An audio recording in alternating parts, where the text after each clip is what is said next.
Olá meus amigos, tudo bem? Eu sou o professor Décio Terror do Ponto Vídeo. Venho aqui falar com você a respeito do nosso curso de português em resumo e questões comentadas para o TCM Goiás. A nossa intenção é que você pratique bastante e a gente não vai deixar também de fazer um resumo da parte teórica, porque isso é sempre necessário, né? Antes de a gente abordar um tipo de questão, a gente vai falar alguma coisa da teoria para você matar aquela questão rapidinho. E outra coisa, a gente vai procurar trabalhar muitas questões, essa é a nossa intenção, beleza? Vamos então ao nosso programa, né? Ao programa de nossas aulas. Bom, nós temos então nosso conteúdo programático aí. Essa apresentação que a gente começou aqui com você, tá certo? Da nossa aula demonstrativa, vamos trabalhar tudo de acordo com o edital. Então, emprego, flexão verbal, a sintaxe da oração, e eu procurei colocar a parte de pontuação ao abordar a oração e o período, tudo para ficar bem mastigadinho para você, tá certo?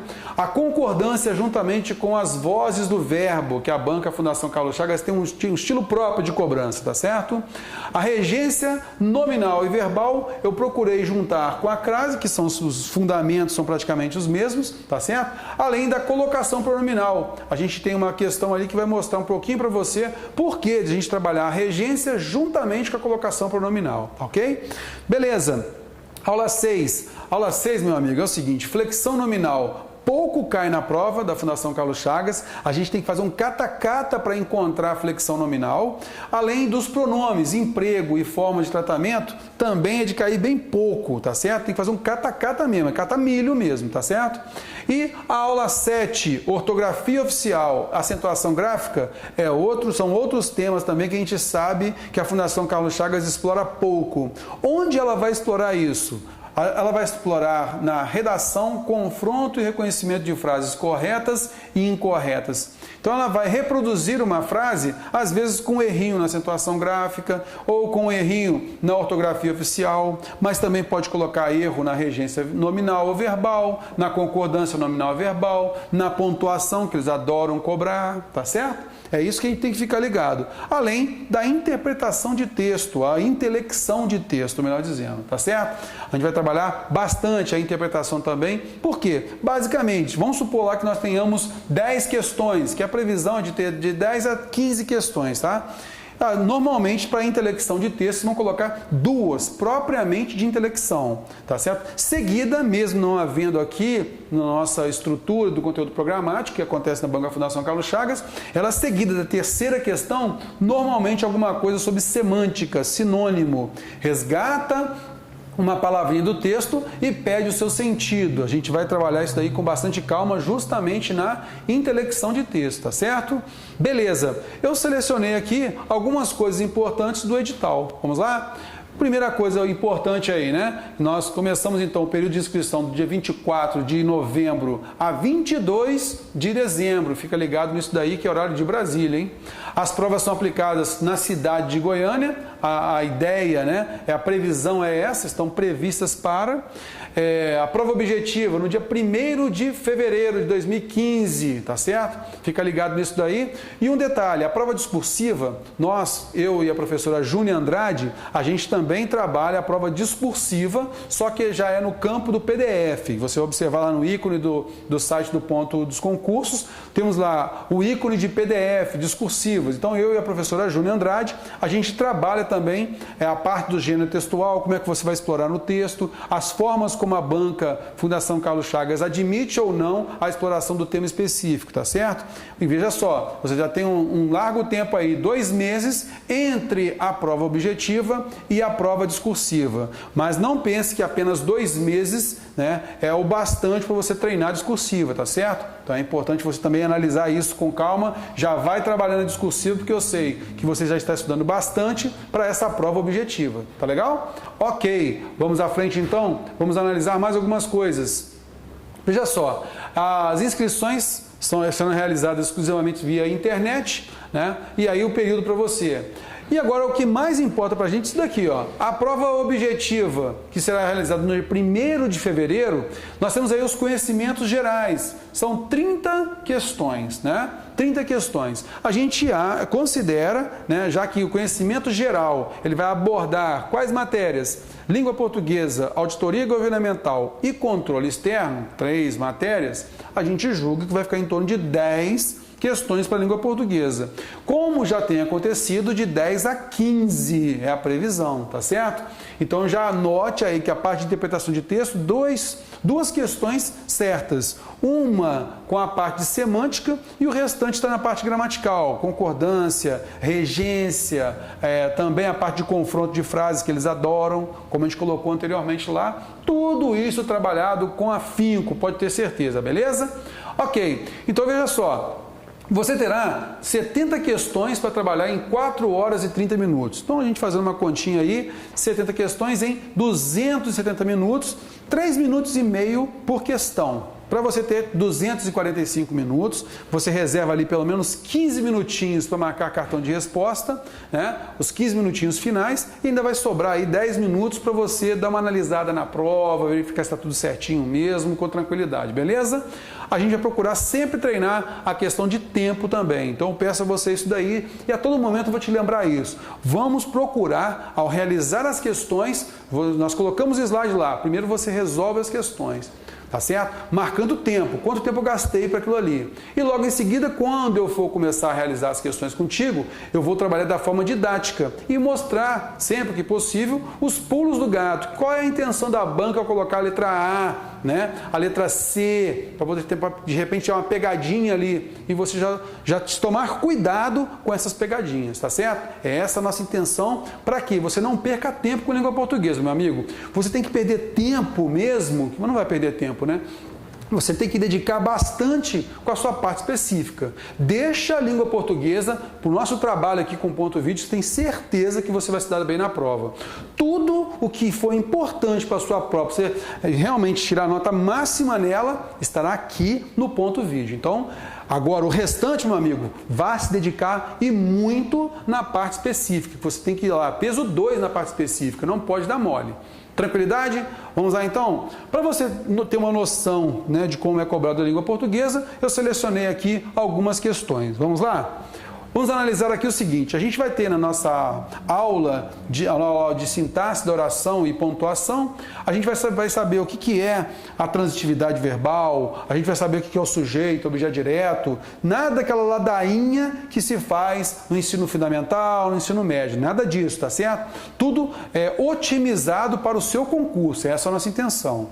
O que eu quero te mostrar aqui é o seguinte, olha o pedido da questão. O elemento que desempenha a mesma função sintática, se é sujeito, se é objeto direto, objeto indireto, complemento nominal, pelo segmento grifado na frase acima, está grifado em. Então, primeiro você tem que matar aqui e saber qual é a função sintática de a genialidade de Chaplin. Aqui é que começa a genialidade. Vamos lá, aqui é que começa a genialidade, alguém começa a genialidade. Tem alguém que começa isso? Aqui foi falado alguém aqui que tenha começado a genialidade?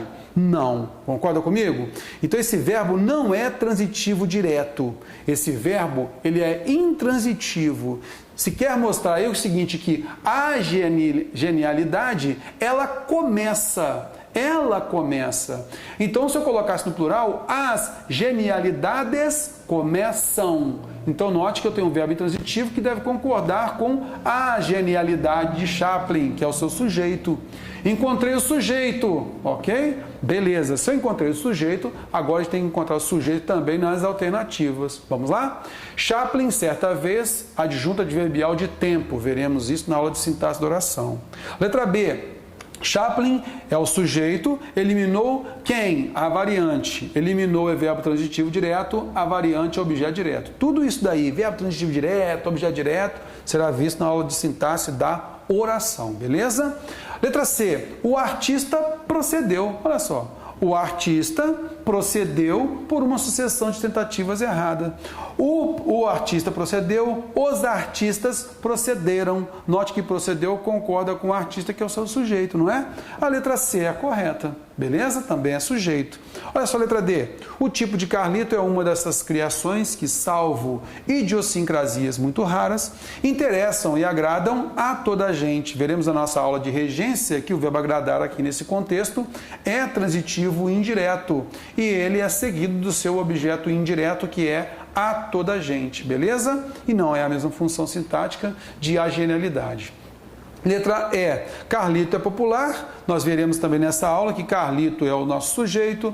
O verbo ser é um verbo de ligação, por essência, e popular passa a ser o nosso predicativo, fazendo parte do predicado nominal. Tranquilinho? Então a gente já sabe que a letra C é a correta, disso não há fuga. Tranquilo, né? Vamos à frente? Vamos para a questão 2, então. A questão 2 a gente vai procurar observar, então veja só, a 1 ela cobrou da gente a sintaxe da oração, correto? Sintaxe da oração. Esta foi uma prova, a prova do Cefas-PE, auditor fiscal. Nós tivemos 10 questões, né? Eu separei das 10 questões dessa prova, 5 para a gente trabalhar, tá certo? Nesse nosso vídeo 1 da demonstrativa, nós vamos procurar trabalhar 2 questões. E no nosso outro vídeo a gente vai trabalhar 3 questões, tá certo? Então note só, nós vimos nessa questão o conteúdo sintaxe da oração. Dentre as 10, uma de sintaxe da oração. E a outra, nós temos aqui, ó, colaborou. Vamos ao pedido da questão? O verbo empregado com o mesmo tipo de complemento do verbo grifado acima está em... Vamos lá em cima, olha só. Não será exagero afirmar o quê? Que toda a humanidade viva colaborou nas salas de cinema para a realização da personagem. Beleza.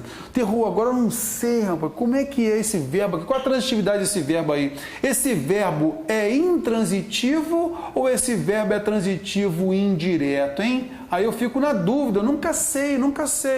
Vamos lá. O que você vai fazer? Na hora que você tiver dúvida, ele colaborou nas salas de cinema, eu sei que ele é um adjunto adverbial de lugar. Poderia até ficar entre vírgulas aqui, ó. Tá certo? Então ele não vai fazer parte da transitividade aí. Para a realização da personagem de Carlito, eu poderia ficar na dúvida. Vem cá, esse para a realização da personagem de Carlito aqui, ele é um objeto indireto ou um adjunto adverbial, hein? Vou ficar na dúvida, Terror. Beleza. Se você vai ficar na dúvida, o que você tem que fazer? Você não tem que ser excelente na língua portuguesa para tirar a nota máxima, não. Você tem que ir pela eliminação, meu amigo. É essa a intenção aqui de você fazer o nosso curso, ok? Vai por eliminação. Olha só a letra A. Carlito é popular. O é verbo de ligação, meu amigo. Carlito é o seu sujeito e popular é o nosso predicativo. Veremos isso daqui na nossa aula de sintaxe da oração de novo. Olha a base, sintaxe da oração. Olha a letra B. Mas ao contrário, ganhou maior força. Opa, Terror, fica na dúvida aí. Ganhou o quê? Maior força de emoção e de poesia. Maior força de emoção e de poesia é o objeto direto. Porque o verbo ganhar é transitivo direto, correto? Quem ganha, ganha algo. Beleza. Veja só que aqui o colaborar, ele é seguido de preposição em, ele é seguido da preposição para. Você já sabe que ele não pode ser transitivo direto. Se você já elimina a letra B de bola. Concorda comigo? A letra A, com certeza também você já eliminou, porque é um verbo de ligação. De maneira alguma pode confundir com colaborou. Não é mesmo?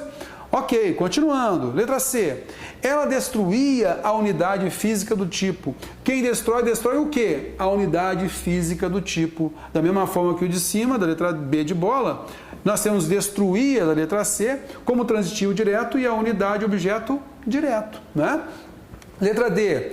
Artistas medíocres que condescendem com o fácil gosto do público. Opa, condescendem e nós temos a preposição com aqui. Vamos deixar aqui por enquanto, beleza? A gente não mexe. Olha a letra E. A sua originalidade extremou-se. Ela foi extremada ou extremou-se? Extremou ela mesma, né? Então, nesse caso, eu tenho certeza que o verbo extremou é transitivo direto. Não importa se esse se aqui passe a ser um pronome passivador, e aí eu passo a entender que a sua originalidade foi extremada, ou se vai ser um pronome reflexivo, que aí no caso eu vou entender o quê? Que eu vou depender do contexto, né? Vou entender o quê? Que a sua originalidade extremou ela mesma. Eu não vou ter essa certeza porque eu não tenho o contexto, não é mesmo? E aí que você vai notar, não importa verbo transitivo direto de qualquer forma. Nós veremos isso na nossa aula de concordância, tá certo? Tudo isso daqui com muita calma. Então você eliminou também a letra E. Olha só, por eliminação você chegou na letra D de dado. E aí fica mais fácil agora você observar. Condescendem com que, olha só, artistas medíocres que condescendem com o fácil gosto do público, condescendem com algo. Então eu tenho aqui um objeto indireto, condescendem ao verbo transitivo indireto. E a banca quis que você interpretasse colaborou como verbo transitivo indireto. Colaborou onde? Nas salas de cinema, adjunto adverbial de tempo, de lugar. Porém, para a realização da personagem de Carlito, nós temos o objeto indireto. Mas terror, para mim, para a realização da personagem de Carlito, tinha que ser um adjunto adverbial, não importa, meu amigo. Aqui tem preposição, correto? Aqui também tem preposição. Você nunca vai marcar letra A, ou letra B, ou letra C, ou letra E. Por quê? Elas não possuem preposição, concorda comigo? Então a gente não tem que debater, não tem que digladiar com a questão. Por isso, então, a letra D de dado é a correta e você já se safou com mais uma, beleza? Terminando o nosso primeiro vídeo da nossa aula demonstrativa, a apresentação 2, se encontra do ladinho aí. Então, terminou esse vídeo aqui, clica no outro lá e não fuja de mim. Aguarde aí as 3 questões, beleza? Até mais, tudo de bom.